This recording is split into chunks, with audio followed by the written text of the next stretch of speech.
Australia's economic doom. Let's have a look. Hello everyone, Florian here and welcome to another episode of HeiseSays. Grab your stein of coffee and let's check out this article here. This one is from news.com.au. Interest rates, mortgage prisoners, high repayments and soaring rents to smash Australians. Is this the doom that our economy is about to face? Well, let's check out this article written by Sarah Sharples for news.com.au. Because, mortgage prisoners, that's definitely going to be an issue. That means some people, their LVR ratios or their earning capacity won't be enough for them to change banks or potentially refinance their mortgages. And so they may be stuck in a situation where they're kind of screwed. The most ironic thing is, say you're on a 6% mortgage and you can get a better deal with a low percent interest rate, like a 4% rate, but you'll be calculated. The bank will have to pretend that you have to pay at a 7% rate, even though you're going down. You're paying less, you're getting a better deal. But because of the buffers that APRA puts in for our own safety, you may be trapped in the more expensive mortgage. These are the unintended consequences of, or maybe they are the completely intended consequences, just to keep the system stable. Because that's what people want. They want stability. They don't want freedom. They don't want choice. They want stability. You've got high repayments, that's a given. Soaring rents to smash Australians, yep. Rents are going up everywhere. And our rent on the little place we're renting at the moment, 33% increase, which we expected. But there you go. So, and they've been pretty good. They haven't put it up for a couple of years. They could have. So a triple threat is headed towards desperate Australians after the Reserve Bank of Australia hiked rates for the 10th time in a row. They're going to hike it a few more. While some experts accuse the RBA of taking a sledgehammer to the economy by pushing rates to an 11-year high of 3.6% and causing huge pain for homeowners, there is another group of Aussies who are set to be smashed by the move. Those with a $1 million mortgage will be forking out an extra $156 a month in repayments, and $1,916 since May. Yes, but remember, we're coming off bullshit low rates. Pardon my language. But that's the reality of it. The cash rate was insanely low. If you trusted the media, trusted the Reserve Bank that it wasn't going to increase until 2024, so what? That's only a couple of years. What were you going to do in 2024 then? It's 0.1%. It was artificially low. Anyway. A generation of home buyers is face missing out on falling house prices and may even be priced out again because of three dismal factors. Home buyers' borrowing power has been slashed as interest rates rise, while they also battle soaring rents amid a shortage crisis and a strict mortgage buffer. And strict mortgage buffers remain in place, meaning they will be assessed on paying rates that are close to a whopping 9%. Now, here's the question. Should we just remove the mortgage buffers and allow the market to manage this risk? And I'm sure a lot of you would argue, yes, the more libertarian, individually minded, probably blokes watching the channel would agree. Yeah, let's get rid of it. Let people decide. Give them the freedom of choice. But that's not the Australian way, is it? It really isn't. The people are going to be screwed over because rents are insane. You've got to save a huge deposit because why are rents insane? Because it's a pain in the ass to build anything. It takes a long time. It costs a lot of money. You've got a lot of red tape. You've got a lot of hoops to jump through. And you've got legislation changes happening again and again and again, just adding to the complexity of your projects. We've got costs for new builds are going to be up, 30 grand, estimated by HIA, with NCC, National Construction Code changes coming in this year. But people want that for the greater good. Or to fight climate change. That's driving up housing costs. They are driving up housing costs to reduce the carbon emissions and the embodied energy, the energy used in these buildings, and it's making them more expensive. And Australia is going to make absolutely no impact globally, but we're already bearing that cost. That's why. So if you're, a young millennial or even, millennials, we're old, younger than us, Gen Z or even younger, or a millennial that's voted for these interventionist environmental policies and government regulations and not in my backyard bullshit, you're intentionally putting housing costs up. What pisses me off the most, and I see this on Twitter from like politicians, senators, green senators, boomer green senators, who I know from my own profession, who've had all the benefits of cheaper energy, cheaper housing, free education back in the day. All of these benefits are now saying, oh, we can't use gas, we can't use coal, we can't use this. We need to make everything more and more expensive for generations going forward. So that's frustrating. You think an educated person would understand that you need to look at these things holistically, not ideologically. But I don't know. Maybe I'm just naive.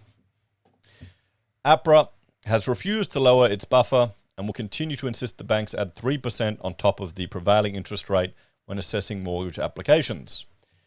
The standard variable mortgage rate is now sitting close to 5.5%, but as banks pass on the latest interest rate, many mortgages will float nearer to 6%. Since rates started rising from their record low of 0.1, yet, I mean, that's virtually zero. I mean, here's the question. How the hell were they... How did they get to that point? Are we going to learn these lessons? That the economic intervention they did for the lockdowns, look at all the damage that it's causing. And isn't there evidence now that the lockdowns were essentially useless? I don't think we're going to learn it. I don't think we're going to learn it. What we'll learn is lockdowns for housing deposits. It'll be the Australian Property Council calling for millennials who can't afford housing need to be locked down for 6 months to save up a deposit. That's right. No more smash dab. The Bolt laws. Anyway, buyers have seen their maximum borrowing capacity plummet by 30%, according to PropTrack. A couple that earned a combined gross income of 150 grand with no kids had the potential to borrow 994 grand on 150 grand. That's such bullshit. But this is the problem. They probably had no other options. And then when they get kids, the wife probably wants to stay home to actually, breastfeed and spend time with their child. I know it's such an old-fashioned concept, wanting to spend time with your kids. Australia's really going to shits, isn't it? It really is. Fundamentally, the housing is causing so many problems to our society that the childhood that many of us had, where, one parent would be working or both would be working with flexibility, where you'd see your parents when you were brought up, that's a luxury now. Compare the market research showed, but now the same couple can only borrow 800 grand, almost 200,000 less. And you may be going, yes, that's going to crash property prices. But no, you'll just have other people come in. You'll have investors swoop in. Despite Westpac predicting that house prices will fall a further 8% nationally, this year PropTrack senior economist Eleanor Craig says sellers are benefiting from a severe drop in new housings being listed to buyers. Yeah, people aren't. They're just not coming to market. They don't need to sell. They won't sell. And we've got a construction apocalypse, which is builders going bust nearly every week. So ability to increase supply of new housing stock is going to be damaged.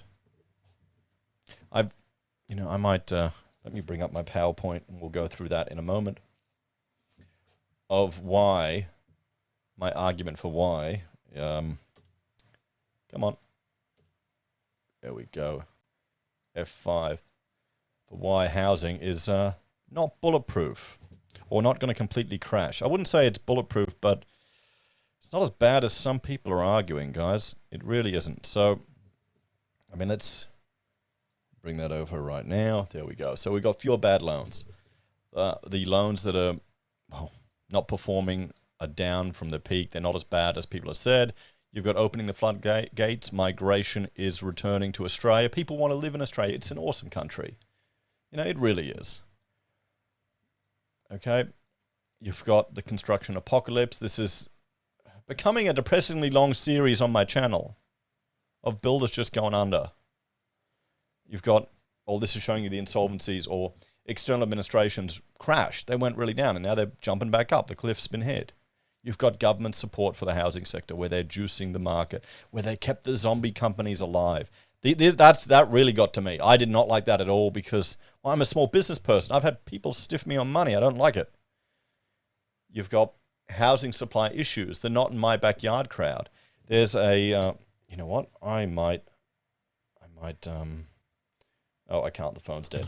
I'll show you in another video. I'll add this picture to the community tab here on the channel. Check it out if you haven't seen it. Someone shared it on Twitter. There was a photograph of climate action, and then ban this tram system in Para or whatever they were. So you got this complete disconnect between one thing they're calling for, climate change, fight, save the planet, and then they don't want trams in their posh douchebag suburb because it won't look good. It'll ruin the value. But that's what you have to do to reduce the environmental impact. Provide decent public transport for people so they have choices. But yeah, okay. You've got market competition. 50% of Aussies live in these three places, guys. Okay? They live here, here, and here. That's just the reality of it. You've got the NCC changes, 30 grand, which I mentioned before. And then you've got APRA interventions, where, well, while they haven't removed the buffer, they've said they will adjust it to ensure there's no choke-off of credit. And then finally, you've got family support. Well, no, not finally now. You've got family support. Would you give money to a family member struggling with their mortgage to keep them in their house? And of the 1,200 of you that voted, 66% said yes, either as a gift or as a loan. So you've got people will have family on their back, and then the FOMO impact. And this is looking here at the number of dwellings that were bought. I should probably rename that to the mania impact.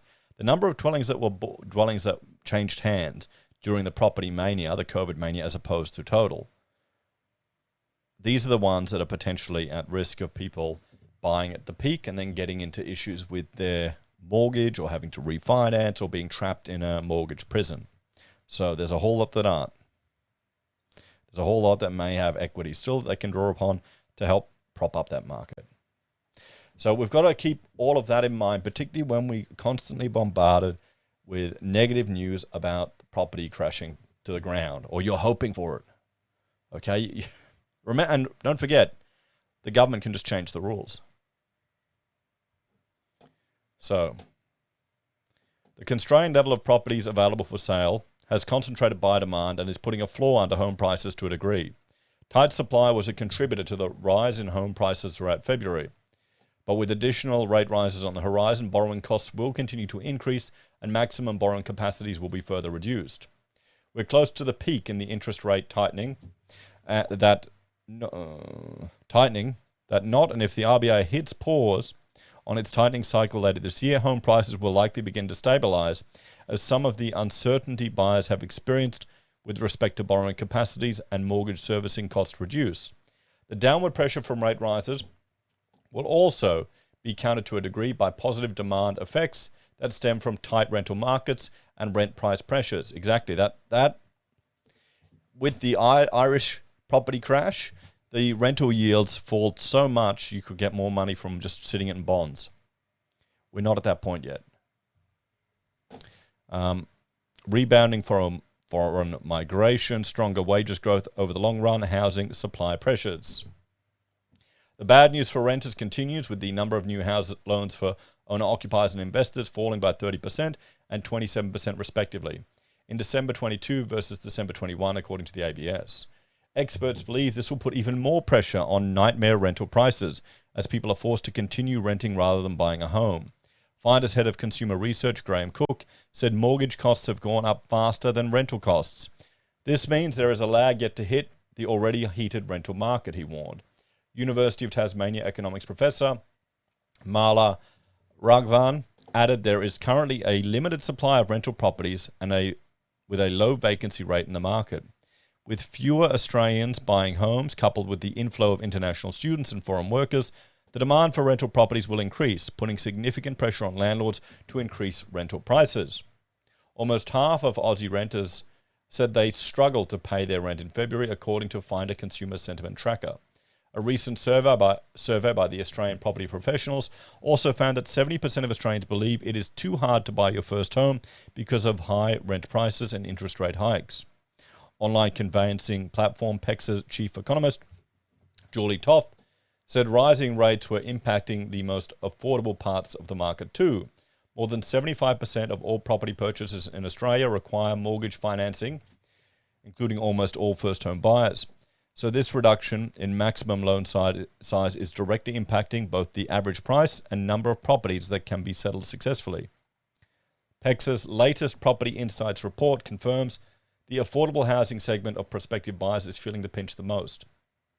The largest drop in settlement volumes in 22 was for properties priced below $500,000. In New South Wales, the number of property settlements priced under $500,000 dropped 34.8% in 2022 compared to 21. In Victoria, it fell by 7, in Queensland, it fell by 12.8. This trend confirms that the effect of rising rates are being felt disproportionately by buyers seeking lower-priced homes, further exacerbating Australia's pressing need for affordable housing. Rents have skyrocketed by 30% on average in major cities in the past 12 months, eating into people's ability to save for a deposit. While properties listed for less than $400 a week fell to 17.6% in February 23, the lowest it has been since 2018. That's compared to the start of the COVID pandemic in March 2020, when 42.5% of properties listed for rent were under $400 a week. Rising mortgage repayments will continue to be passed through to renters, and along with an expected surge in net migration and no solution to the shortfall in supply and sight, there will continue to be upward pressure in rental costs, added Apostle's portfolio manager, Stephen Spearing. I reckon he's on the money. What do you think, guys?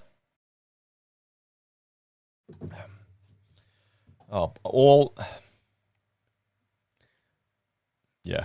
The problem is you've got council, state, and federal all having different impacts on the property sector and the housing market. You've got different players. You've got people who will call for. You've got people who are calling for affordable housing, but then restricting developments that are affordable.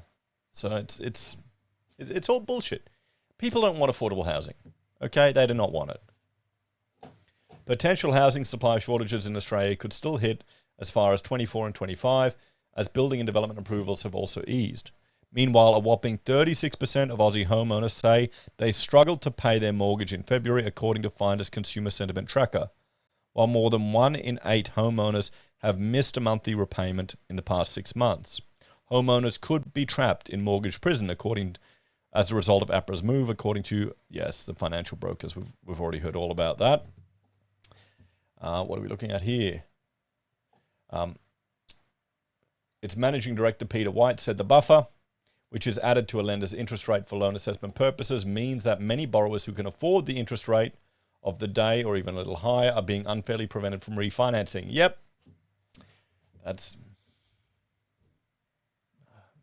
the Australian way, guys. There's another article. I don't know if I'll do a video on it.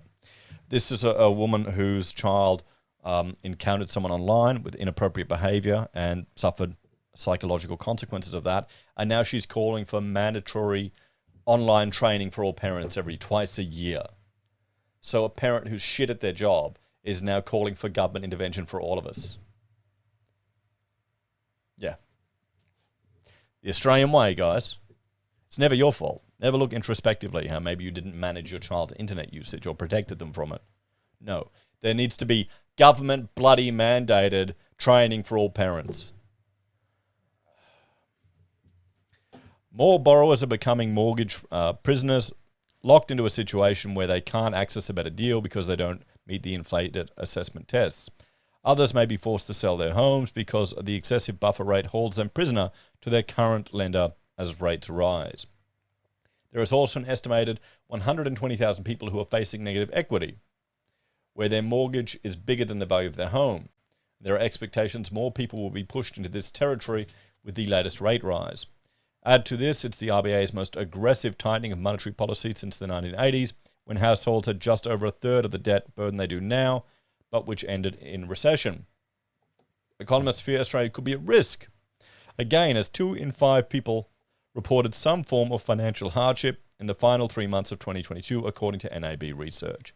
Well, let's have a talk about this one, guys. So a lot of doom, a lot of negative views here, a lot of fear in this article. And, well, we've got to be skeptical with everything that's put forward. I mean, if you're sitting there hoping that housing is going to come crashing down, people will be forced to sell, there's a lot there supporting the market. And there's been a lot of people who've been repeatedly making those predictions for decades. And, I mean, it could all be right, perfectly good, 100% correct. Oh, and then the rules change. Suddenly you've got shared equity. Hey, suddenly Mortgage Keeper turns from being a joke into reality. I wouldn't even be surprised anymore. Anyway, guys, let me know your thoughts and opinions on this one. Where do you think it's all heading? And do you think Australia would hit a recession next year? I mean, think about it. If we get in a recession, what are the chances of the government stimulating the housing market to stimulate the economy? Just let me know in the comments what you think the chances of that are. Take care, guys. Check out my other channel, Heise BIM and Heise Does. And if you're a fan and enjoy the content I create here, you can support us on YouTube or Patreon. Use our referral links or call us if you need an architect. Take care, everyone. Have a great day. I think that's it. I'm only going to do 2 videos today. It's just getting too hot in here. I'm going to have to start recording in the mornings. It's getting so muggy. Bloody Queensland. Ah, well. You put up with it for a few days, a few weeks. She'll be right. Take care, guys. I'll see you next time.